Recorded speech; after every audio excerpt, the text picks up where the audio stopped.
जय Hind my dear students, जय मां सरस्वती का नाम लेकर आज का लेक्चर स्टार्ट करता हूं। Today we discuss about class 11th chapter 3 trigonometric functions exercise 3.4 topic trigonometric equation. An equation involving trigonometric functions of an unknown angles is called trigonometric equations like sin x plus cos x is equals to 1। ठीक है, ऐसी equations को मैं trigonometric equations बोलूंगा जिसके अंदर हमारा x क्या है, अननोन एंगल है। ठीक है, all angles which satisfy the given equation is called solution of the given equation. अब कहता है x की कौन सी वैल्यू इसको सेटिस्फाई करेगी। जैसे मैं x की वैल्यू यदि पाई/2 लेता हूं आपकी, तो साइन पाई/2 यहां पे प्लस कोस पाई/2 इज इक्वल टू क्या हो जाएगा आपका 1। साइन पाई/2 1, कोस पाई/2 0 और ये 1 इज इक्वल टू 1 आ गया बच्चे, सेटिस्फाई कर गई इस इक्वेशन को। तो ये क्या हुआ हमारा x इज इक्वल टू पाई/2 सॉल्यूशन हुआ। ठीक है, नेक्स्ट आपका general solution. The general expression for all angles which satisfy the given equation, उसको क्या बोलूंगा मैं, जनरल सॉल्यूशन बोलूंगा। ठीक है, जैसे कि मैं आपका sine x is equal to 0 लेता हूं। ठीक है, sine x is equal to 0, तो आपकी x की वैल्यू एक तो 0 हो सकती है और एक हम साइन x, हमें पता है साइन पाई भी क्या होता है आपका 0 होता है, तो x की वैल्यू पाई भी हो सकती है, 2 पाई भी हो सकती है। तो हमारी साइन के लिए यदि साइन x 0 है तो जनरल वैल्यू हमारी क्या हो जाएगी, general solution x is equal to n pi हो जाएगा। क्या हो जाएगा यहां से, x is equal to general solution हमारा n पाई। ठीक है, ऐसे ही मैं cos x यदि 0 लेता हूं तो हमारा cos पाई/2 0 होता है, उसके बाद आपका cos 3 पाई/2 भी 0 होता है। तो यहां से मेरा क्या बन जाएगा बच्चे, 2n + 1 इंटू पाई/2। ठीक है, ये आपकी जनरल वैल्यू होगी x की। तो cos के लिए हमारी x की वैल्यू क्या आई, 2n + 1 इंटू पाई/2 और आपका n क्या है, n बिलोंग करेगा z क्या होता है आपका इंटीजर से। ठीक है, उसके बाद tangent x is equal to आपकी 0 है तो then x is equal to क्या आ जाएगा आपका n पाई आ जाएगा। ठीक है बच्चे, ये आपको ये रिलेशन याद रखने हैं, सीधे आपके एक्सरसाइज के क्वेश्चंस में रिजल्ट यूज होंगे। ठीक है, उसके बाद चलते हैं for any real value of x and y, यदि हमारी किसी भी रियल वैल्यू के लिए x एंड y की sine x is equal to sine y है। क्या है आपका, sine x is equal to sine y है। और हमसे पूछ रहे कि x की वैल्यू क्या होगी, तो हमारी याद रखना x की वैल्यू होगी x is equal to n pi, ठीक है, plus -1 power n into y. ठीक है, किसकी वैल्यू हो जाएगी, हमारी x की वैल्यू हो जाएगी। हमें ऐसी इक्वेशंस देगा बच्चे, sin 2x is equal to sin 3x दे देगा और हमें किसकी वैल्यू पूछ लेगा, हमसे x की वैल्यू पूछ लेगा, हम फाइंड आउट कर सकते हैं। ठीक है, यदि cos x is equal to cos y हो जाए तो हमारा then x is equal to 2n pi plus minus y हो जाएगा। यदि tangent x is equal to आपका टेंजेंट y हो जाए तो x की वैल्यू क्या होगी, n पाई प्लस y हो जाएगी। और हमारा n किससे बिलोंग करता है, इंटीजर से बिलोंग करता है। अब ये हमारा next topic principal solution. Solution बच्चे एक था जनरल सॉल्यूशन। जनरल सॉल्यूशन का मतलब जो सभी सॉल्यूशंस को एक साथ हम एक जनरल एक्सप्रेशन में लिख दें उसको बोलते थे जनरल सॉल्यूशन। अब प्रिंसिपल सॉल्यूशन क्या होता है, सिर्फ हमारी जो वैल्यूज इक्वेशन को सेटिस्फाई करती हैं वो 0 और 2 पाई के बीच में हो, उन वैल्यूज को हम क्या बोलेंगे, प्रिंसिपल सॉल्यूशन बोलेंगे। The solution in the interval 0 to 2 pi is called as the principal solution of the given equation. ठीक है, हम याद कर लेंगे इसको।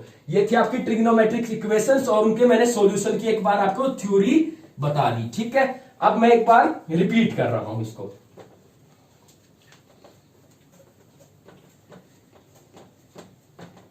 बच्चे याद रखना, बहुत इंपॉर्टेंट टॉपिक है ये आपका। यदि मैंने बोला था पहले साइन x यदि हमारा 0 हो तो मैंने बताया x की वैल्यू क्या आएगी आपकी n पाई। यदि cos x हमारा 0 हो तो x की वैल्यू क्या आएगी मेरी, x is equal to 2n pi into पाई/2। यदि टेंजेंट x मेरा 0 हो तो मेरी x की वैल्यू क्या आएगी, x की वैल्यू होती थी n पाई। फिर मैंने बोला आपका यदि sine x is equal to sine y हो, ठीक है, तो आपकी x की वैल्यू क्या होती थी, मैंने बताया था आपका होता था n pi plus -1 power n into y. यदि हमने बोला था cos x is cos y के इक्वल होता है तो x की वैल्यू बताई थी 2n pi plus minus Y. ठीक है, यदि मेरा टेंजेंट x यदि टेंजेंट y के इक्वल है, यहां से x की वैल्यू मेरी आई थी आपकी n पाई प्लस y, ठीक है, ये आपकी होती थी, ये आपकी वैल्यूज है, ठीक है, ये याद करने हैं बच्चे, इंपॉर्टेंट रिजल्ट है, इनकी हेल्प से हम क्वेश्चन सोल्व करेंगे। अब मैं चलता हूं क्वेश्चन नंबर 1 के ऊपर।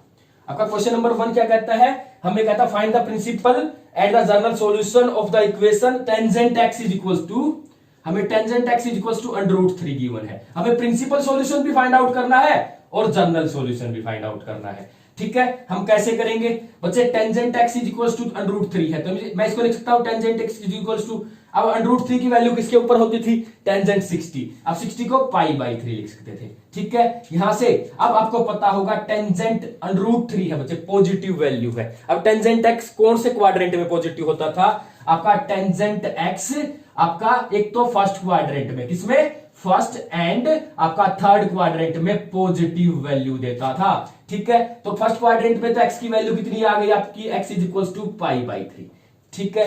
एंड अब थर्ड क्वाड्रेंट की बात करेंगे, थर्ड क्वाड्रेंट में मैं इसको कैसे लिख सकता हूं, टेंजेंट π/3 को इसको लिख सकता हूं टेंजेंट पाई प्लस π/3, आपको पता था पाई चेंज नहीं करता, टेंजेंट होगा, और tangent 180 plus theta, tangent theta किसमें, थर्ड क्वाड्रेंट में आपका टेंजेंट पॉजिटिव होता है, ठीक है। अब यहां से आपका क्या आ गया, tangent x is equal to tangent pi plus π/3, और यहां से क्या करूंगा मैं, x इज इक्वल टू क्या आ जाएगा बच्चे, यहां से दोनों तरफ से हट जाएगा, तो आपकी x की वैल्यू क्या आ जाएगी, पाई प्लस π/3, तो यहां से आपकी 3 पाई प्लस π/3, ये हो जाएगा आपका 4 π/3, ठीक है। ये क्या वैल्यूज थे आपकी, प्रिंसिपल सॉल्यूशंस थे आपके, ठीक है, प्रिंसिपल सॉल्यूशंस आ गए, क्योंकि मैंने बताया था प्रिंसिपल सॉल्यूशंस किस किस के बीच में होते हैं, आपका 0 to 2 पाई के बीच में होता है, ठीक है। ये तो आपके प्रिंसिपल सॉल्यूशन आ गए, एक तो x की वैल्यू कितनी आ गई, π/3, और x की वैल्यू कितनी आ गई, 4 π/3। अब हमें क्या फाइंड आउट करना है, जनरल सॉल्यूशन। अब जनरल सॉल्यूशन कैसे फाइंड आउट करते थे बच्चे, ठीक है। अब इक्वेशन का यूज करेंगे, जिस इक्वेशन का यूज करेंगे वो छोड़ देता हूं मुझे, मैंने बताया था tangent x is equal to tangent y होता था, तो x की वैल्यू क्या होती थी, n पाई प्लस y, तो यहां से आपका tangent x is equal to किसके इक्वल है, टेंजेंट π/3 के, तो यहां से x y की वैल्यू क्या है आपकी π/3, तो x इज इक्वल टू आपका क्या होगा, n पाई प्लस y क्या है आपकी π/3, ठीक है। तो ये आपकी वैल्यू आ जाएगी, ये आपका क्या हो गया, जनरल सॉल्यूशन हो गया, ठीक है, जनरल सॉल्यूशन। ऐसे आप प्रिंसिपल सॉल्यूशन और जनरल सॉल्यूशन फाइंड आउट कर सकते हैं, ठीक है। उसके बाद चलता हूं मैं नेक्स्ट क्वेश्चन पे, क्वेश्चन नंबर 2। ऐसे इजी क्वेश्चन है बच्चे, बिल्कुल इजी, यदि आपको रिलेशन याद है और आपको याद है कि कौन सा एंगल कौन से क्वाड्रेंट में पॉजिटिव होता था, कौन से क्वाड्रेंट में नेगेटिव होता था, तो आप ये सारे क्वेश्चंस कर सकते हैं। अब सेकंड क्वेश्चन है आपका, कहता find the principal and the general solution of the equation, हमें गिवन है क्वेश्चन नंबर 2, ठीक है। Secant x is equal to 2 given है, आपको पता है secant x is equal to, अब 2 सीकेंट की वैल्यू 2 किस पे होती थी बच्चे, 60 के ऊपर, तो मतलब π/3 के ऊपर, ठीक है। आपको पता है secant x is positive in first quadrant, first and fourth quadrant में पॉजिटिव होता है आपका सीकेंट, ठीक है, किसमें, फर्स्ट एंड फोर्थ क्वाड्रेंट में पॉजिटिव होता है। अब फर्स्ट क्वाड्रेंट में इसकी वैल्यू क्या हो जाएगी, x इज इक्वल टू आपका क्या आ जाएगा, π/3।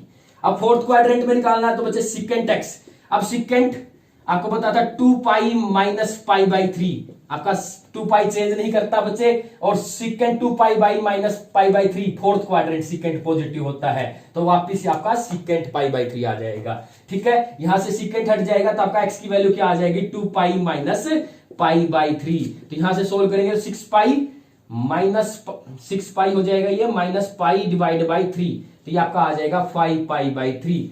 ये किस कौन कौन सी वैल्यू आ गई, ये आपका क्या आ गया, प्रिंसिपल सॉल्यूशन आ गया, ठीक है। सो प्रिंसिपल सॉल्यूशन इज, अब क्या आ गया प्रिंसिपल सॉल्यूशन बच्चे, x की वैल्यू एक तो आपकी π/3 आ गई और एक x की वैल्यू आपकी 5 π/3 आ गई। अब आपको जनरल सॉल्यूशन फाइंड आउट करना है। अब आपको पता है कि जनरल सॉल्यूशन के अंदर आपका सीकेंट की तो कोई रिलेशन नहीं पड़ी, हमने कोस की पड़ी थी, तो इसको रेसिप्रोकल करेंगे तो cos x is equal to 1/2 लिख सकता हूं, तो यहां से cos x is equal to आपका क्या आएगा, cos x is equal to आपका हो जाएगा, cos किसके ऊपर होती है ये वैल्यू, आपकी cos 60 पे होती है 60 पाई बाई 3 लिख सकते हैं।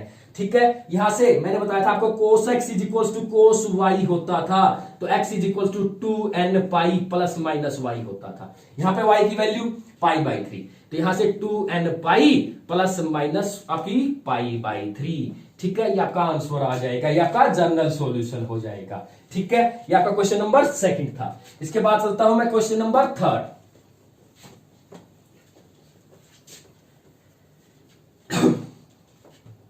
क्वेश्चन नंबर थर्ड सेम बच्चे कहता cot x is equals to minus under root 3। Find the principal solution and general solution, हमें दोनों फाइंड आउट करने हैं। ठीक है, कैसे करेंगे, मैंने बताया था आपको cot x is equals to, अब कोट की वैल्यू अंडर रूट 3 किसके ऊपर होती है, 30 पे। किस पे होती है, 30, क्योंकि टेंजेंट 60 के ऊपर होती है, तो यहां पे 30 क्या होता है आपका पाई बाई 6। अब कोट एक्स कौन से क्वाड्रेंट में पॉजिटिव होता है, cot x is positive in first and third quadrant में होता है बच्चे। किसके अंदर होता है, first and third quadrant. Positive तो इसमें होता है बच्चे, नेगेटिव की बात करनी है क्योंकि कोट एक्स की वैल्यू नेगेटिव है, तो कोट एक्स आपका नेगेटिव किसके अंदर होगा, cot x is negative in second and fourth quadrant में आपका नेगेटिव होता है। ठीक है, हमें तो नेगेटिव गिवन है तो नेगेटिव की बात करेंगे। अब आपका ये तो पाई बाई 6 तो आपका कौन सा क्वाड्रेंट हुआ, ये तो आपका कौन सा क्वाड्रेंट हो जाएगा बच्चे, आपका क्वाड्रेंट हो जाएगा फर्स्ट क्वाड्रेंट, लेकिन फर्स्ट में तो पॉजिटिव होता है। अब हमें पता करना है कि cot x is equals to, अब कोट आपको याद होगा कोट पाई माइनस थीटा। ठीक है, मैंने बताया था आपका माइनस कोट थीटा होता था, पाई चेंज नहीं करेगा, सेकंड क्वाड्रेंट नेगेटिव, तो इसको लिख सकता हूं coat pi minus pi by 6। ठीक है, तो यहां से एक वैल्यू आ जाएगी एक्स इज इक्वल्स टू आपका क्या आ जाएगा, पाई माइनस पाई बाई 6। यहां से आपकी एक्स की वैल्यू आ जाएगी 5 पाई बाई 6। ठीक है, अब एक फोर्थ क्वाड्रेंट में मैंने आपको बताया था कोट 2 पाई माइनस थीटा। ठीक है, 2 पाई चेंज नहीं करेगा, और cot 2 pi minus theta fourth quadrant negative होता है बच्चे, तो माइनस कोट थीटा होता है। यहां से ये भी करेंगे तो cot x is equals to, इसके ऊपर लगाऊंगा तो आपका cot 2 pi minus pi by 6। ठीक है, यहां से cot x is equals to आपका हो जाएगा कोट, इसको सोल्व करूंगा तो 12 पाई माइनस पाई बाई 6। ठीक है, यहां से आपका क्या हो जाएगा, कोट से कोट हट जाएगा, तो आपका क्या आ जाएगा, ये 11 पाई बाई 6। ये तो आपके प्रिंसिपल सॉल्यूशंस आ गए। अब आपको क्या फाइंड आउट करना है, जर्नल सॉल्यूशन। क्या फाइंड आउट करना है, जर्नल सॉल्यूशन। जर्नल सॉल्यूशन कैसे फाइंड आउट करते थे, मैंने अभी बताया। आपकी किसके अंदर रिलेशन होती है, साइन के अंदर होती है, sine x is equals to sine y, cos x is equals to cos y. अब tangent x is equals to tangent y होता था, यहां तो कोट है तो इसको टेंजेंट में कन्वर्ट करेंगे तो रेसिप्रोकल कर देंगे, आपका हो जाएगा -1 बाई अंडर रूट 3। ठीक है, अब इसकी टेंजेंट की 1 बाई अंडर रूट 3 30 पे होती है बच्चे, तो पाई बाई 6। अब आपको मैंने बताया था बच्चे, इस पे भी हम टेंजेंट 180 पाई माइनस थीटा, आपका टेंजेंट माइनस टेंजेंट थीटा होता है, तो ये लगाएंगे इसके ऊपर, तो आपका tangent pi minus pi by 6, और ये हो जाएगा आपका टेंजेंट 5 पाई बाई 6। और मैंने बताया था tangent x is equal to, यदि आपका टेंजेंट वाई है तो आपका एक्स इज इक्वल टू क्या होता था, एन पाई प्लस वाई, और यहां पे tangent x is equal to tangent pi by 6। Y की वैल्यू कितनी है आपकी, 5 पाई बाई 6 है, तो आपका एन पाई प्लस 5